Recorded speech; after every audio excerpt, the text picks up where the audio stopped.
عليكم ورحمة الله تعالى وبركاته. دعوة قيمة بدن كسلو أبيك تيج. هدي القناة كان كعصبتها بليز سبسكرايب سارو سيدو كلا مقال كان إنه لوجري هدي أنا لجوتي حبتك حرنة أبيك تيج فضلا محن كلها مقال كان إنه لوجري سيدو كلا أصحاب هذا لسي وذاك أو شعال تكنولوجيا دا إنه واحد بدنك وقاعدين هم إلهي يرادو ما أنت مقال كنا وحنوقال لدونا أصحاب كمدا أما arday kamid ah Abeka Teach ayaa wuxuu naga soo codsaday TikTok followni haduu wax uu dhaho isla markii rejected uu soo celinaya haduu follow back uu dhaho rejected uu soo celin doona marka waxaan rabnaa inaan ka xalino dhibaatadaas ka haysato dhanka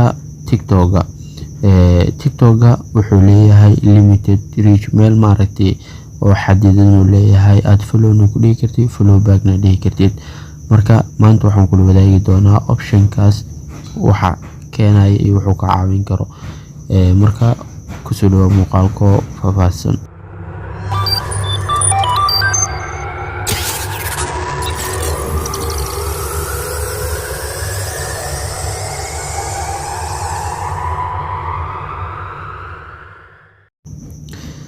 ugu horeynta horta waxaad tagi doontaa application-kaaga TikTok markaad tagtid qaybtan sare ee ku qoran tahay hadii inta ay maaragtay aniga hadda waa iska normal intani waa normal inta follow aan dhahay marka meeshan follow ay kugu qoran tahay ayaad ku dhufan doontaa qaybta marka ku dhufatid qadka isku xun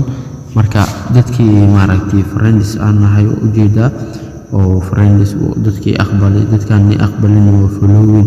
wili waan sugayaa oo qofkii ay sugay maaragtay asiga dhan iska saari doono qofkan sidoo kale qofkan oo kale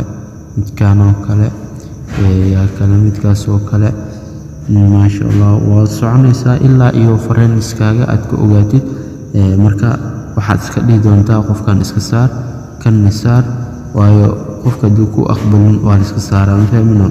iska saar qofkan wixii follow back aan ku dhigi saar waa tuuri doontaa kuwan dhan follow back soo dhin isku tuur marka insha Allah billahi karim waxa rajeenayaa muuqaalkaas follow backgaas inuu maaragtay si qurux badan kugu shaqeyn doono haduu ilaahay yiraahdo muuqaalkan waxaan ugu talagalay inaan wiil walaalkeena ama arday kamid ah Abeka Teach inuu ku caawino marka waxaan ku leeyahay hadii aad channelkan ku cusub tahay subscribe inoo saar sidoo kale muuqaalkan inuu like garee asxaabtaadana la sii wadaag usi share garee linka comment intaad ugu wici kartid asxaabtaada asxaab lamid ah ayagana ku wac insha Allah waxaan ku leeyahay intaan ku doon muuqaal caynkan oo kala wassalaamu calaykum waraxmatullaahi tacaala wabarakaatuh see you another next video insha Allah goodbye waqtigaagana ka faa'iideyso